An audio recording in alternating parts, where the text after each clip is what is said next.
Hey you guys, how's it going? And welcome to another episode of Recast. Today I have a super special guest. Nell's joining me from Influencer Relations at Square Enix. Yo, what's up? Thanks for having me, dude. Yeah, of course. Yeah, go ahead. Tell me a little bit about yourself. Okay.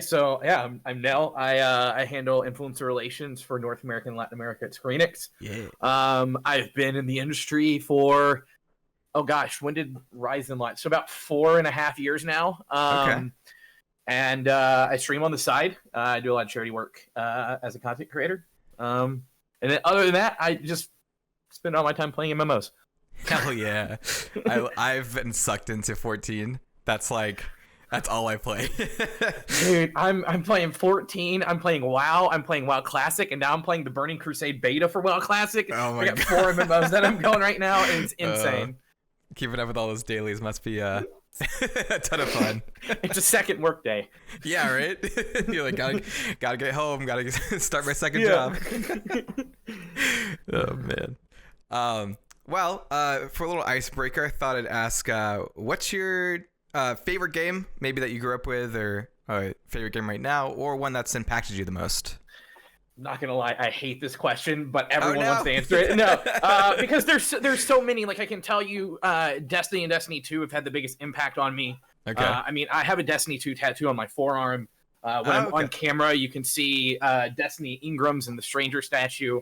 Okay. But at the same time, on my left arm, I have a tattoo from Star Wars: The Old Republic, the MMO.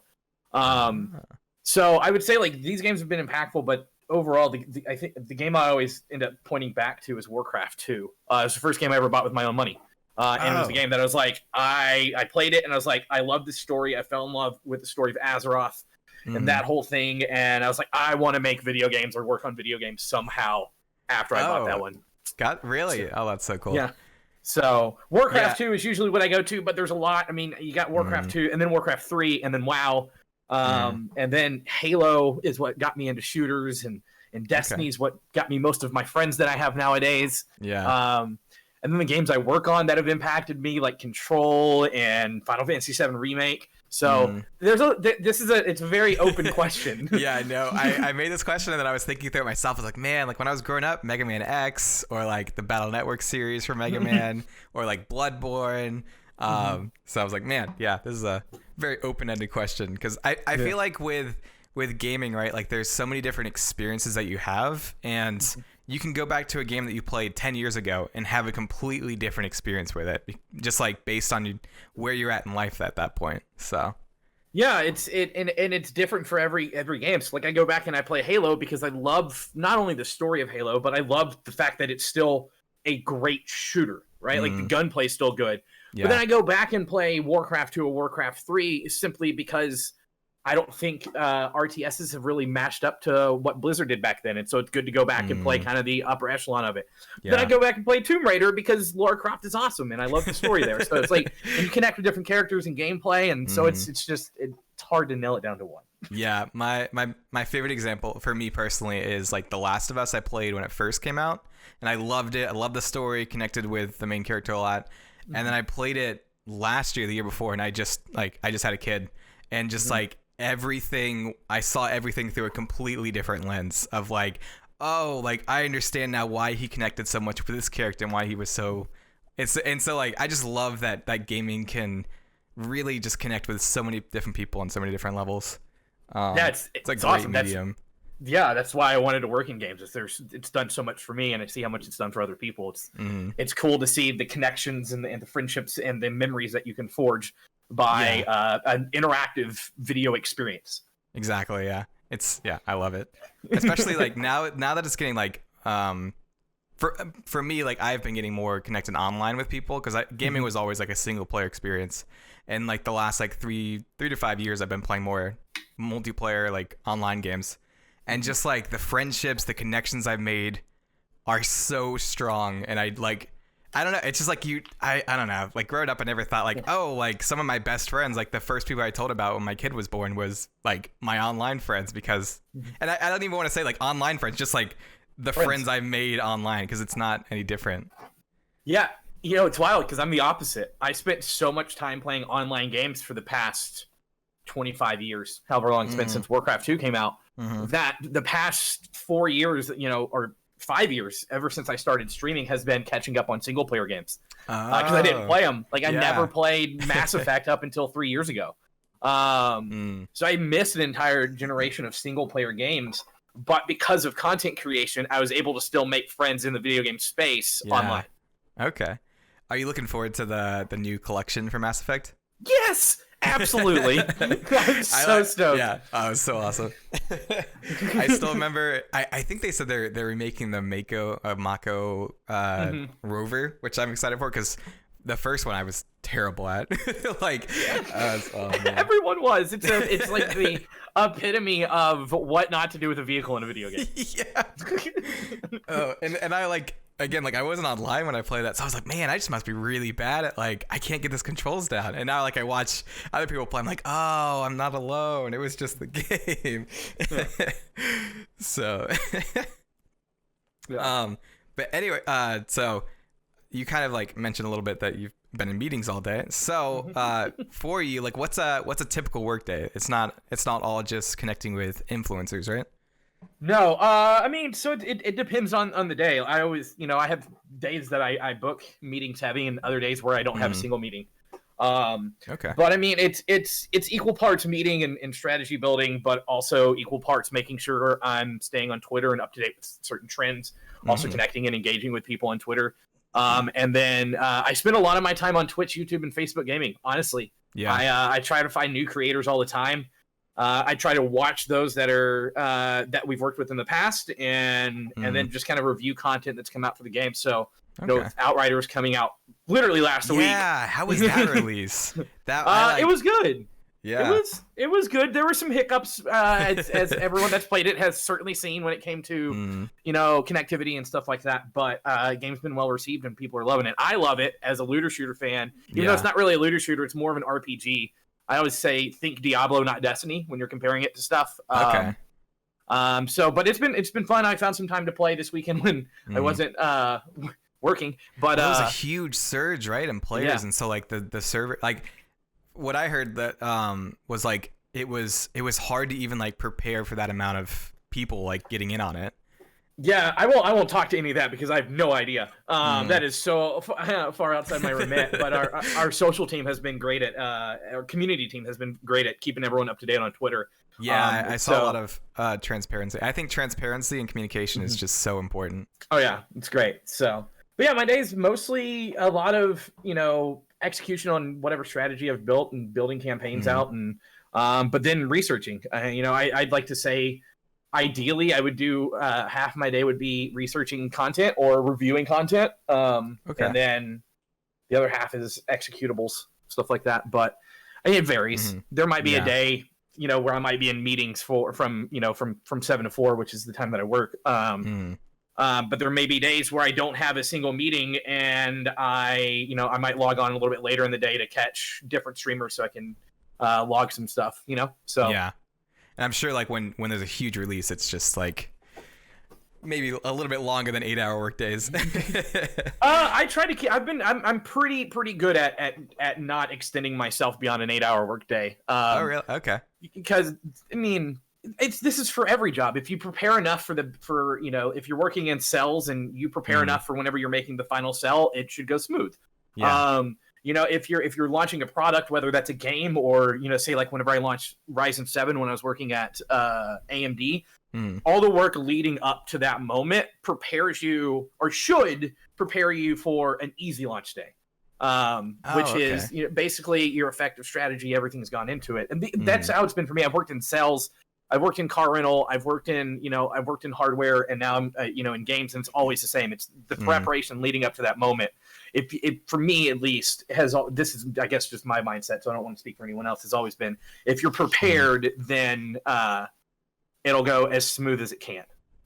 There are always varying factors and stuff. Whenever we launched AMD, half the motherboards weren't ready to launch. So, so I mean, there's always going to be a hiccup. But yeah, for the most part, it's still the same. I'm still working on other games, so I still had to work on other games whenever Outriders was launching. So, yeah, well, yeah, that was crazy because it was I think there was 3 or 4 releases in the span of a week. Like it was Yeah. intense. It was cool though. It was cool. I like being Yeah. busy, so I'm not gonna. I don't complain about it. For sure. Not to switch gears too fast, but you said you worked in Cardinal. That was like Enterprise, right? And I remember actually, because this tweet lives rent free in my head like all the time because it was super inspiring. But you, if I remember correctly, you said you worked at a car rental and you worked your ass off and like. And you like laid out your plan of like here's where I was 5 years ago, here's where I was 6 years ago, and then just like tracking all the way up to Square Enix, and that was like super inspiring. So do you want to talk about like your career path and what got you your start and what drove you? Yeah. So I think the tweet you're talking about, I posted it almost. It'll be a year ago exactly in 3 days. It's the day that we launched Remake actually. Really? Okay. Can we also talk about how Final Fantasy VII Remake basically has hold on the word remake? When you say remake, everyone thinks it's Final Fantasy VII Remake. So 8 years ago, I was working in car rental. I was working at Enterprise Rent a Car. I was a management assistant, whatever they call the stupid career path, your second move up the ladder. Yeah. And that was 8 years ago. 6 years ago, I was working in software sales. 5 years ago, I was director of sales for a startup. I left that, that was 6 years ago. No, 6 years ago, I was still working in software sales. 5 years ago, I was director of sales at a startup. I worked at AMD for 6 months in between those two. Okay, wow. So when I was at AMD, I was technically a community manager. And that was the majority of my job was social media management and forum management. But I was able to work with content creators for the Ryzen launches. Okay, yeah. Yeah, so that's kind of where I found my passion for working with influencers and community development. Like those are my two favorite things in our industry is being able to work with people who are truly passionate, whether they create content or they're just a member of the community, right? So I was there for about 6 months, launched those, and then went back to full-time streaming. Okay. And about 9 months later, was it 9 months? 7 months? I don't know how to math. Maybe 6. I packed up my stuff, left Austin, Texas, and went and worked at 505 Games.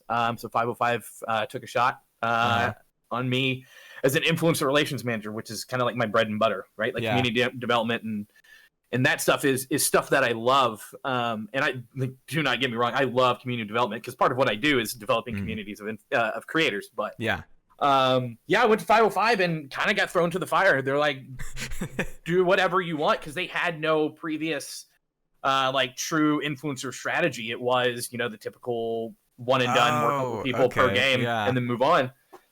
So immediately set up a partner program that we worked on pretty hardcore, and was able to kind of go wild and try different things with different games and really get to experiment on some different strategies, which is really fun because not a lot of companies will let you just do what you want. And I had some pretty harebrained schemes. Do you have example? So I'll go to Control. When Control launched, it was both 505 Games and Remedy's first time having a female or a woman as protagonist. And so we wanted to highlight some of the women in the content creator industry who had already been hyping up Control, we had worked with in the past. So we did an early access program where we gave 25 women the chance to go live with content from Control. It was like up to like 4 missions or something like that. 4 days before the game launched. So they were the first ones to truly create content beyond what people had played at all the PAXs whenever those were still a thing. So, and then, we did it, we did a rollout of content creators to kind of stagger the content, but that was like a harebrained scheme. We were like, hey, and it wasn't just my idea either. All credit to my old boss at 505 and to Vita, the community manager at Remedy, who helped execute that, because both of them are absolutely amazing and powerhouses in this industry. So it was cool to have two awesome women kind of lead the charge on that. Yeah, that's great. That's really cool. Yeah. So and then a month and a half after I launched Control, I went to Square Enix, where I'm at now. But yeah, I was at 505 for 2 years, and I can honestly say that that was one of the best jobs I've ever had in my entire life. You having a company like truly believe in you and prop you up and work with you on the ideas that you have is something I don't think I'll ever take for granted. Because I have that now. I have a cool team that I work with, and we all get to experiment and try different things, and sometimes you see the product of that. So, and shout out to the Outriders ambassadors. So, that's awesome. that's my career path. I just kind of 6 years ago I turned on, or about 7 years ago I found Twitch for the first time. Okay. A coworker of mine was like, dude, all these people playing video games online, you can watch them. I'm like, what? That's dumb. And then I started watching it. It really is such a because my wife's not like in the quote unquote gaming culture, and so when we first got married, she's like, "What are you doing?" I'm like, "I'm watching Twitch," and she's like, "What? You're watching someone else play a game?" And I'm like, "No, it's great." Like, and after I started, started watching it, like I started by watching Duck Sauce was the first person I ever watched. He's like big man outdoors now, but he used to be like the golden voice of Twitch. That's all he say. So I watched him for like 7 to 8 months before I ever even made an account. I just watched him. Right, like I wasn't gonna chat. I didn't want to chat. I just wanted to watch this guy with his awesome voice play World of Warcraft. That's the only game I was playing then. And probably about 7 months or so, I was looking on Facebook and I saw the Haley baby, who's an actual personal friend of mine that I went to high school with. Really? I grew up around the corner from. She posted about her stream, and I was like, oh cool, like I'll just go check it out, and I made an account and I subscribed to her channel, and then through her I found folks like Tally, and finding Tally opened it up to this whole big other world of creators, and I kind of just fell into it. And about 6 years ago I was like, oh, I could do this, so I tried streaming. It was terrible. I didn't have the machine for it. So July of 2015 I was like, okay, let's do this, and I built a PC and started streaming regularly. That's awesome. And like 6 months in, I went full time with it for 9 months. Wow. I worked a couple sales jobs here and there to kind of boost the income that I have, but for the most part, I was fully self-sufficient on Twitch. Wow. And I wasn't even partnered, so that was the more wild thing about it. Yeah, that's impressive. That's like really impressive. What? Yeah, and then 9 months later is whenever AMD hired me. So then you've heard the rest of the story. But yeah, it all started because for me, I didn't know how to get into games. I have a degree in literature. I'm like, what am I gonna do? Oh, yeah. I was like, I can try and do social media, but like I don't have that proper experience. And at that point, I was 4 or 5 years removed from being the social media manager and lead editor of a sports site. Because past life I was a sports writer. Okay. Yeah, so I was so far removed. Football. Covered the Carolina Panthers. Oh, really? Follow me on Twitter. You'll see me post about them all the time. But I'm in South Carolina. So, oh, nice. Whoa. Yeah. But yeah, so that's my career path. That's the long of it. There's a lot of paths and a lot of things that I figured out along the way in terms of who I am and what I want to do. But a lot of it, and I'll be 100% honest, was right place, right time, and saying to myself the worst they can say is no. Yes. So yes, that's what because I'll tell people no, like just I'll shoot people like the partner thing to Square Enix. I'm like, the worst thing they say is either no or you don't hear back. Like just go for it. Shoot your shot. I love it. So that's awesome. But yeah, it was so that story was super inspiring to me because for the past like 3 years, so I've been in this master's counseling program, right? And I've been a janitor, which has been horrible for my self-esteem, but really great for content creation because like it's a physical labor job. Like half the time I can just like think up like content ideas or connect with other streamers, stuff like that. And so like I don't know, it was so cool to see like another person like that worked sales or services and like I don't know, like be so motivated and just like see that huge drastic change in career path. So that was super cool. Yeah. And then I just got hired by my internship. So oh, awesome. Congrats. Hell yeah. Yeah, I'm a addictions counselor now. Oh, heck yeah, that's awesome, dude. Yeah, it's completely different. So it's nice to be able to kind of, like you said, like set your own schedule. And I think the biggest thing with any company is the work environment. You can have like not the worst job, but you can have like super hard labor. You can have like a super boring job, but like if the work environment, your coworkers, your management is supportive, it makes the biggest, like a world of difference. Oh, 100%. 100%. Having a great support group around you is phenomenal. And I've been in situations where, you know, and this is probably going to be a surprise to a lot of people, but you know, working in car rental and software sales isn't always the most supportive environment you can work in. What? Mind blown. I mean, you know, the money was good in sales, but I was miserable. Yeah, I was miserable every day. I made a lot of money in sales. Way too much more money than a 26-year-old should have been responsible for. But I worked. There's electrical engineering like intern position I had that made way too much money. I was like 20, and the work environment sucked. It was terrible, and I think I lasted like 6 months there. I was like, I don't want to be here.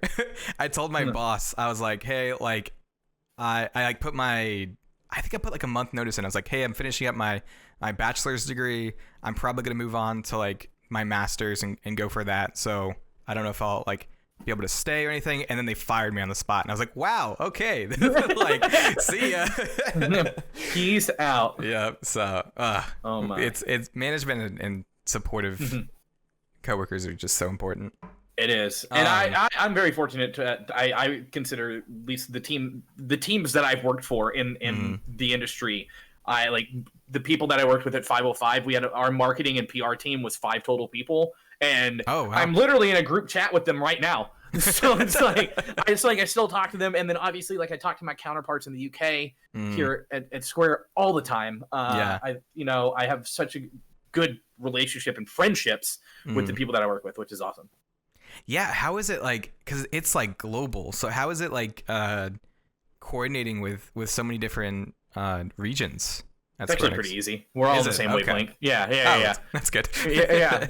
No, we're you know, especially my counterparts in the UK, like we're all on the same page of what we want whenever we're thinking about, you know, anything that we're going to do that involves content creators. So gotcha. That's awesome. Yeah. And so you kind of mentioned that you've been doing like full-time, you did full-time streaming for a while, now you're part-time. How has being a creator and having that experience like helped you with influencer relations? Oh my God, immensely. Holy I think one of the biggest things is I went to being a full-time streamer to working at AMD to going back to being a full-time streamer. And one of the things that I realized while I was streaming full-time is that not a lot of creators are educated by what publishers and developers are looking for, or what these hardware companies are looking for in terms of content, numbers, stats, you know, and like pitch decks and stuff like this. So whenever I went into these roles full time, like starting at 505, I was so quick to be honest with people and be like, hey, this is what we're looking for. But also it allowed me to take all the learnings I had from being a full-time streamer and all the shortcomings that I'd seen in a couple, you know, in the companies that I worked with, and try and fix them. You know, I wanted to be more communicative. I wanted to be more transparent, because there was no insight into how a lot of this worked. You know, 6 years ago, 5 years ago, while it seems like a short time ago, it feels like it was 2 decades ago in terms of where content creation has come. Yeah. So yeah, I would say 100% that I'm better at my job, having streamed for off and on for 6 years now, but also for having done it full time as a sole source of income. Yeah. So yeah, it you know, and I hope it shows sometimes. I do my best to publish random thoughts of, you know, so like helpful. What I'm doing on Twitter. Yes, no, it's so helpful. You, I think Psycho Cat, and I follow. I think her name's Claire. She used to work with. Anyways, Sandbox. Yes, exactly. Yeah. You know, I've seen like so many times I've seen like a random tweet and be like, oh shoot, like I maybe like I think this way, or I've done this, like, and it's so helpful to have that, like, not even like communication with you guys, but just that like insight into what you guys are thinking and what your publishers are thinking. Because yeah, like you said, like three or 4 years ago, like I was just starting to kind of come up on the rise and like make content, and I had no idea what I was doing. I didn't know how to reach out to people. And then I think it was around the time of 7 Remake when I started seeing just like you and a couple other people like really like pushing for communication transparency, and it's been so helpful to know. It's nice to like because YouTube and Twitch are already like nebulous and like kind of just really confusing to navigate at times, and so having like publishers be like, hey, like we want to work with you guys, here's how you contact us, here's what we're looking for, is just so helpful. Yeah, it's also beneficial to me, right? So if I'm working with a creator and they know, hey, I need to send in my stats, give this person a snippet of what my community is, maybe include a highlight or a clip or two in there so they can get a feel for who I am. Like that opens up so much more time to me, because now I'm not digging through all this content, which I'm going to do anyways, but you know, it's beneficial for everyone. And if we're not telling people what we need or what we want to see, then no one's ever going to know. And then it's just we're going to butt heads nonstop. So it's, you know, help me help you. And then you help me, you know, so. Yeah. And that's a great like segue into like, when you're looking at influencers, like, what do you look for? I always say that I look at your community and your content first. Numbers are second for me. That's just a personal thing, and that could change depending on the game, the company, the person that you're working with. But for me, I mean, I don't think there's anything better than knowing someone's content is top notch and their community is accepting of what they do. You know, I've had companies take a risk on my content when my numbers were lower because my community is so accepting. You know, you're talking about someone who's able to manage to be full-time for, you know, combined length of over a year with 20 concurrent viewers. So, even like a month or two, like 3 months, like, I don't think people understand like how hard it is to be a full-time creator. It's just like, oh yeah, you just like hit live and you talk a bit, like, no, like there is so like, I feel like I work like 60, 70, 80 hours a week sometimes, just like on top of everything, like my full other job. Like it's well, I mean, you're a creator first and foremost. You're a content creator, but you're also a social media manager, you're a community manager, you're a partnerships manager. So if anyone is truly wondering how I got into this space after being a full-time creator, I'm listing off all the things that I put as myself, that put as skills that I had on my resume. And on top of that, you're scheduling events. So you're an events manager when you get down to it, if you're doing charity events and things like that. Yeah. So that's why I have such mad respect to people who do this full time, who create content full time. And you know, it might get a little easier whenever you're, you know, in the top 1% and you have managers and editors and all that stuff. But the boots on the ground people who are just rocking and rolling every day and loving every second of it, like, such respect, because I've done it, and it's not like you said, it's not easy. You put in a lot of hours, and you know, then there's the fear that if you take time off, you're going to lose viewership. So there's so much that goes into it. No, I can't tell me how many like weekends I've spent before I go on break or go on vacation. I'm just like, okay, I'm gonna get all my content ready for the next 2 weeks. Just gonna like so. But I'd say it's probably a little easier. It's a little easier for, you know, like people who create VOD content on YouTube or even on Facebook, because you can tee up your content. So live streamers, if you're just a full-time live streamer and you haven't diversified your content out to YouTube, okay, you're taking all that time off is terrifying. Oh yeah, no, I can't imagine. Streaming has always been like a part-time thing to me, because it's I cannot imagine being live for so long and for like such a long amount of time, because like you can't, like, as a full-time streamer, you do like what, like 4 or 5, if you're like on the low end, 6 hours, like doing that almost daily or every other day. It's hard to keep up that energy. Like it really is, like, alongside just working and, you know, putting in those hours, you also have to have that emotional and mental capacity to to keep going. Exactly. I mean, that's why whenever I stream full time, I did split streams. Who did split streams back? I can't remember who inspired me to do it, but I streamed 8 to noon, and then I streamed 6 to 10. Okay. Every day. Yeah. I mean, not every day. I took off Saturdays because I didn't want to go party. I'll be like, come on, it's 26 years old. Yeah. I wanted to go party. But so yeah, I mean, it's wild.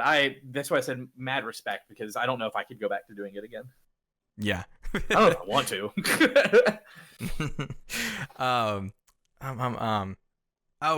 One thing I wanted to circle back to, of like, I don't know if you like took a chance on some of the smaller creators for the 7 remake. But I remember like I was smaller than I am now, obviously. But like I remember just like my community just surrounding me and like reaching out on my behalf, or like just spreading, like saying a good comment or something like that. Like, yeah, community is everything to a creator. And like obviously, because like without like a community, like it's just someone talking to a screen.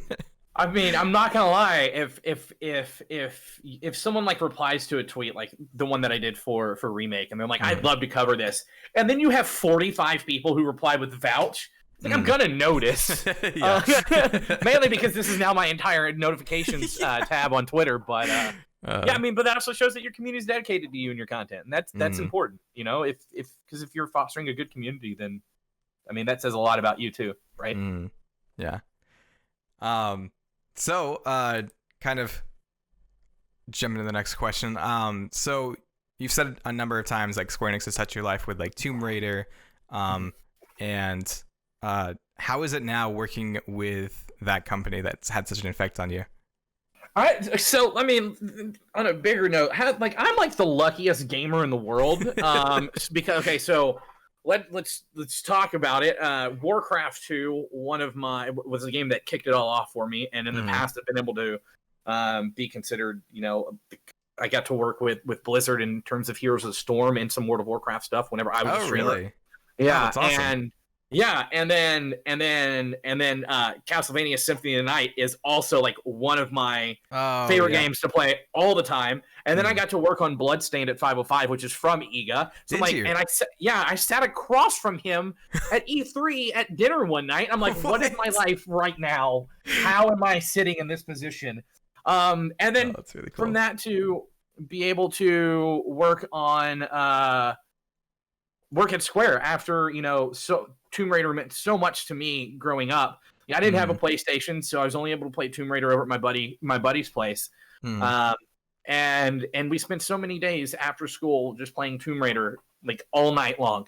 And that's some of like my fondest memories is us passing the controller back and forth because we couldn't beat certain puzzles because the control scheme was god awful, but also it was like 1997, so you can't be that mad. But it's really cool to be able to have worked and to currently work on these titles that really molded me into the gamer and the person that I am today. Yeah. It's almost surreal, and I say that all the time because I say like I don't know how I got so lucky. And of course, my friends will yell at me because I worked my butt off. But still, I feel like I've seen tweets of people being like, "This guy put in so many hours, worked his ass off." Like, it's still wild, you know. It's still cool to think back on it, because at the end of the day, in my mind, I'm not this massive figure in the industry that's got all this influence and all that. I'm just a gamer that happens to work in games marketing. And that's how I look at it. But I'm also a gamer who gets to work in games marketing at a company who has made some of his favorite titles ever. Yeah. That's so awesome. It's wild. That's so cool. I would, one day, if very far future, I think working with Square Enix would be so cool. I've talked to so many like employees and just people that are connected with Square Enix, and it just seems, obviously I'm like looking in, so I don't know everything, but it seems like such a positive, like really supportive environment. It's super fun. It's like it's such a great company to work for. And it's everyone's like gamer. Like I feel like that's like the prerequisite is like you have to like actually be a gamer. It's not just like So it's really cool. Yeah, I mean, like, there's so many of my coworkers that I talk to, and I'm like, okay, so I swear one day I'm gonna make a character on your realm on your data center on 14, or I promise we'll play Avengers later. So it's cool, and it's just it's a fun environment to be in, and I feel very fortunate to be in the business position that I'm at. Especially like Tomb Raider 25th, and I'm working at Square Enix. Like, yeah, man, yeah. Do you have any like funny stories of emails or events like throughout any of your time working in the industry that you can talk about? Or I think the funniest thing is every event I go to, and half the time on Twitter I get mistaken for Steineken, who's the social media manager at Xbox. All the time. Yeah, all the time. I remember my very first E3, like 4 people stopped me and they're like, Stein, and I'm like, I don't even know who this guy is. And That's then so and it happens all the time. I didn't do double take. The first time I saw it on Twitter, I was like, "Wait, is this like a mirror?" Or what? Like, yeah. I didn't know what was happening. It's hilarious because it happens on Twitter too. Like, even like the other day on launch day for Outriders, they're like, "Wow, you went from Xbox to Square. When did that change happen?" I'm like, "No." I'm like, "No." I'm like, "Dude, you're talking. So You got the wrong red beard." It's wild because we also have the same birthday. No, really? Yes, they're 3 years apart, but it's funny. the same day. Yeah, no, that's funny. But it's cool because him and I are now really, really good friends, and it's awesome that this meme has carried on for so many years now. So that's probably the funniest thing. I mean, there's stupid stuff that happens at events all the time that I think are hilarious, but for me, funny things is I don't even know. Like, there's the usual stuff on Twitter where I get yelled at. I get yelled at, which sometimes is funny. I'm like, thanks. I work in marketing. I forward your feedback on and make sure it's in all caps. But there's it's just all at events. It's so funny. Meeting people. Like, I don't even. This isn't funny, but it's like a cool story. I'm accidentally met someone that was in my hardcore World 25 pushing rating guild from the Burning Crusade. Accidentally just met them while I was standing in line at PAX East like 3 or 4 years ago to play a game. Oh, what are the chances? Yeah, and I was like, yeah. So I mean, it's just how did you find out that it was you guys were in the same guild? We started talking, and I think I was wearing my For the Horde shirt. I think that's what kicked it off. And and we started talking about WoW. I was like, yeah, I used to raid back in 2007, 2008. On the Underbog, and they're like, "What?" I was like, "Yeah, I was on the Underbog. I was in a guild called Cosplay," and they're like, "Excuse me, what?" I was like, "Yeah," and then we exchanged usernames because at that point I wasn't going by Nell yet, and we went as soon as I said Nell, they're like, "Oh my god!" And they're like, "You little piece of crap back then." I was like, "I'm well aware I was 19. Leave me alone." So it was cool. That's yeah, really funny. Yeah, no, that's one thing I miss this year is just like going to events. I think one of the first events I went to was with my wife to the KH3 premiere event in Disney Springs, and that was like just magical. Like it's so cool to get into a same area with like-minded people and just like geek out about everything. Oh, 100%. 100%. So great. I love seeing all the people who get to do things for the first time. Like, I really wish there was like a documentary crew of the first time that I walked into the LA Convention Center during my very first E3, because I'm pretty sure I looked like a kid in a candy shop, like a 3-year-old who just saw that there's 5 million different colors of M&Ms on the wall. Like, that's probably what I looked like, because it was so awesome. I was taken aback. I was like, same thing like my first BlizzCon, because my first BlizzCon was the same year I went to my first. Same year I went to my first E3, and it was honestly the first event in like 3 years that I got to go to as a fan. So, it like the same thing. Funny, I met a couple people that I used to play HOTS with that I'd never met in person, and it was just really like fun and awesome experiences. That's what I'm looking forward to. Like when everything opens up, is just like me getting to connect with the people that I've connected to online and see them in person. Like it's gonna be so cool. Yeah, I can't wait. How has it been different, or has it been different going to events as like influencer relations versus just a fan? Is there like a huge difference, or?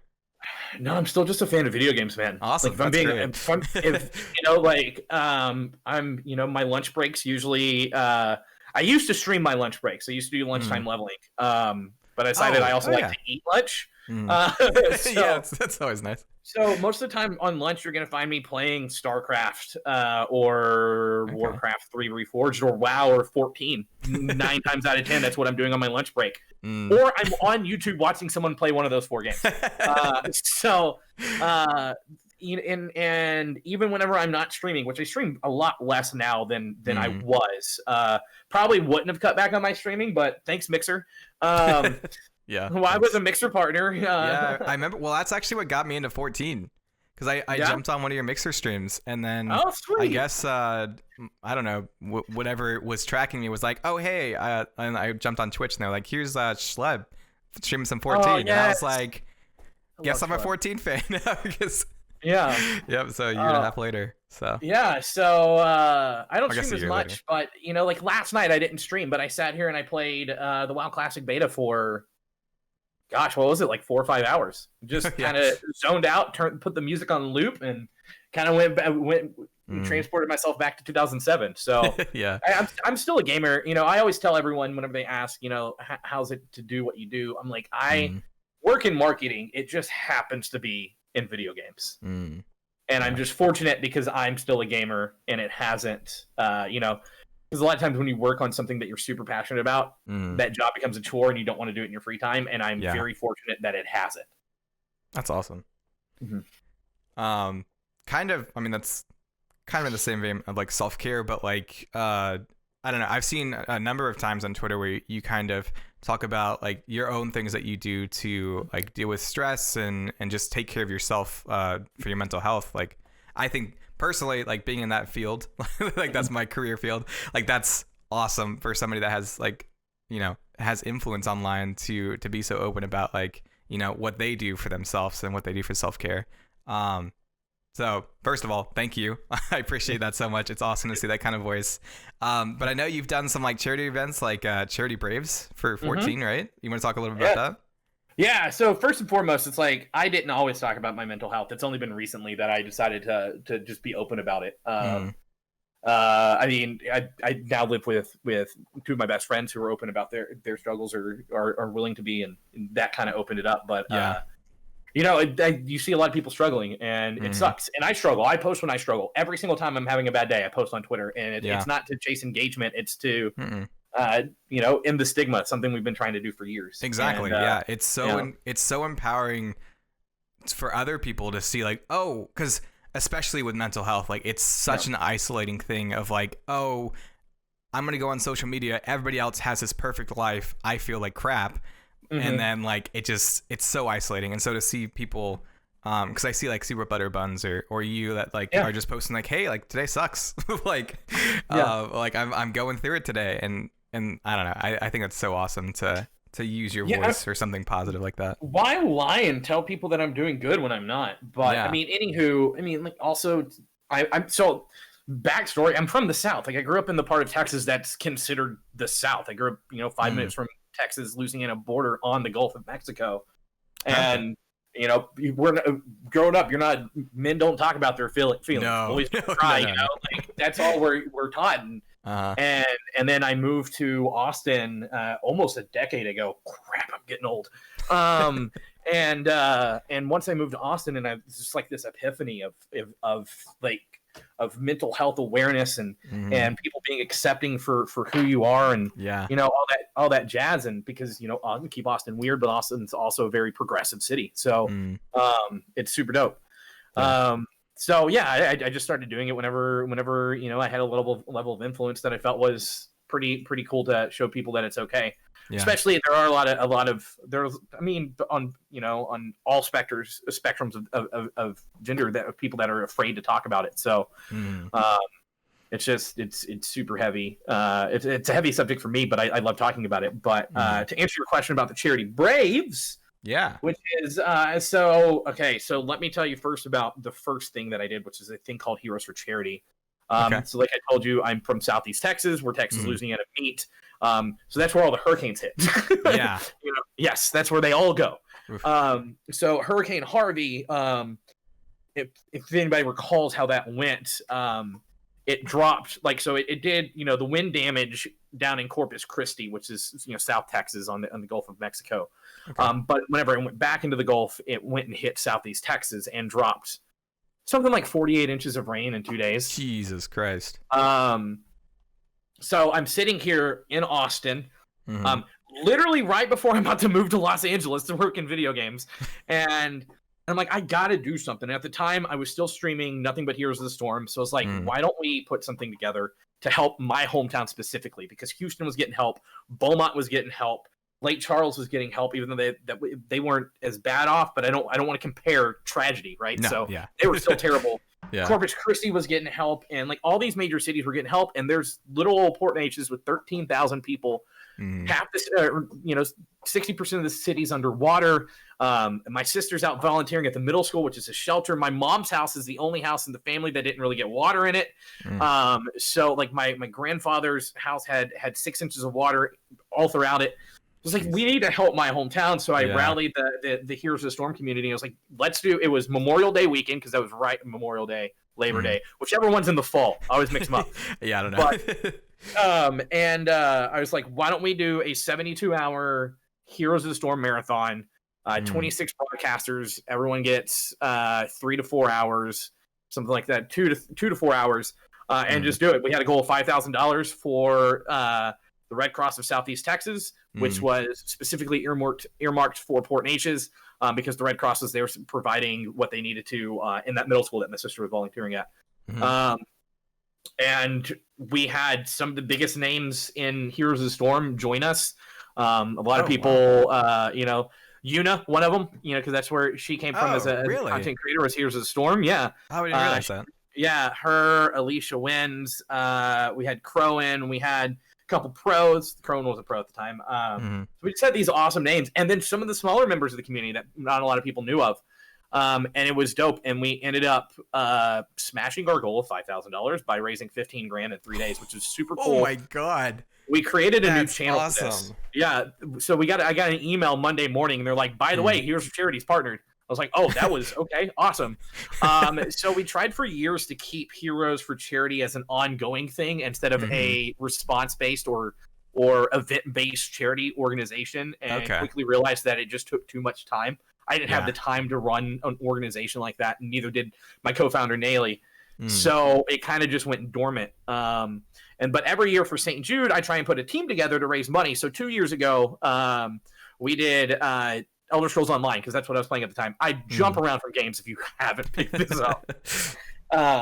And we picked a weekend where we did it was the weird pass-off marathon, but we were all doing it on our channels. There were like 8 of us. 2 did 24-hour streams, 4 did 12-hour streams, 2 did 8-hour streams, and then a couple did 4-hour streams. And it was like, you host this person's going to host this person, like go on and on and on. Another thing where we had like a goal of like 5K between all of us. We ended up raising $13,000 for St. Jude. That's awesome. And then last year, Remake came out. So I was like, well, why don't we? I was like, I saw how many people love Final Fantasy, but don't honestly talk about it all the time. And I'm still new to the franchise, because I just played Final Fantasy VII for the first time that year before Remake came out. Oh yeah, I remember that. I think yeah.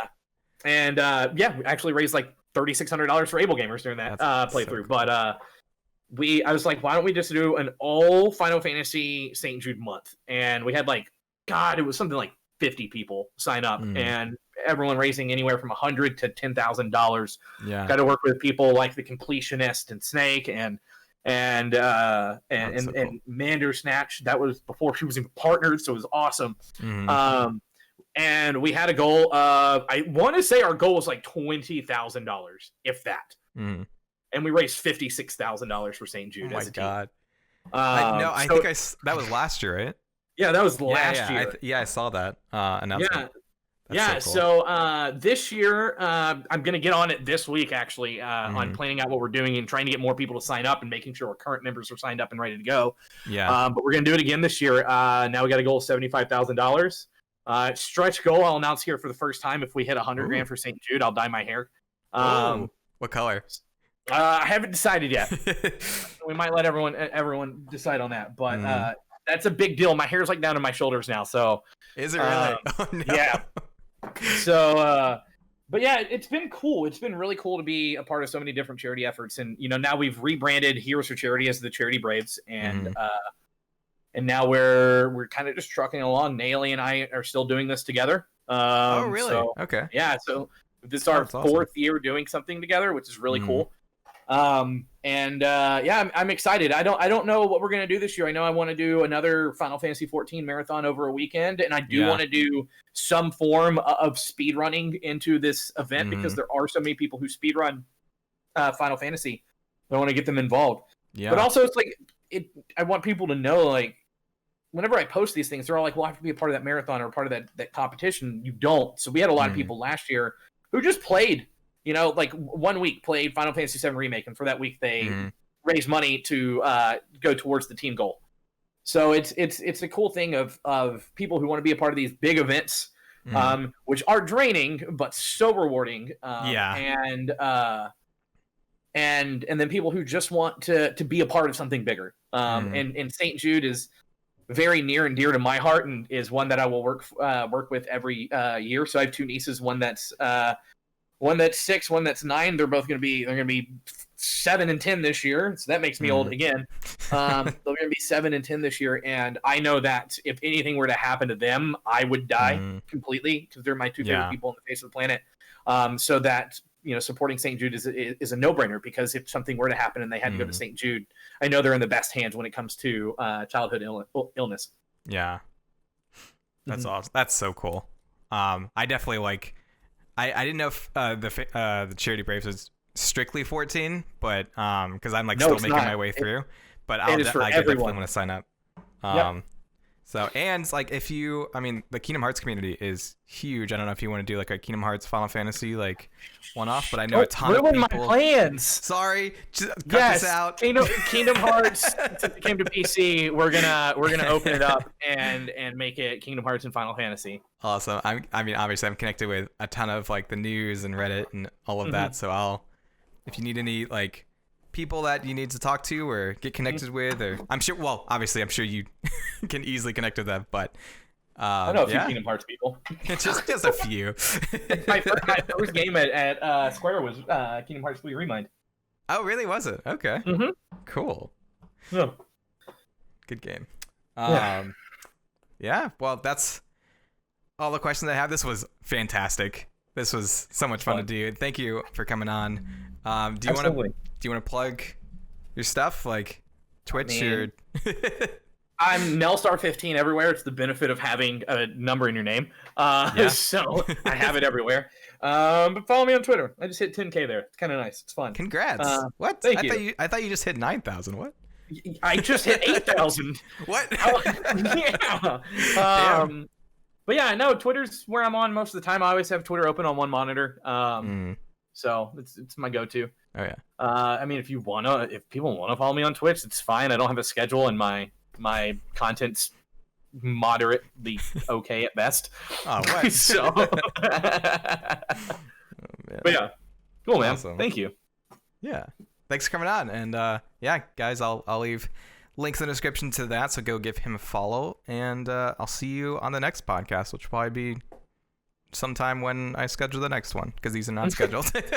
See you guys. Dude, thank you so much.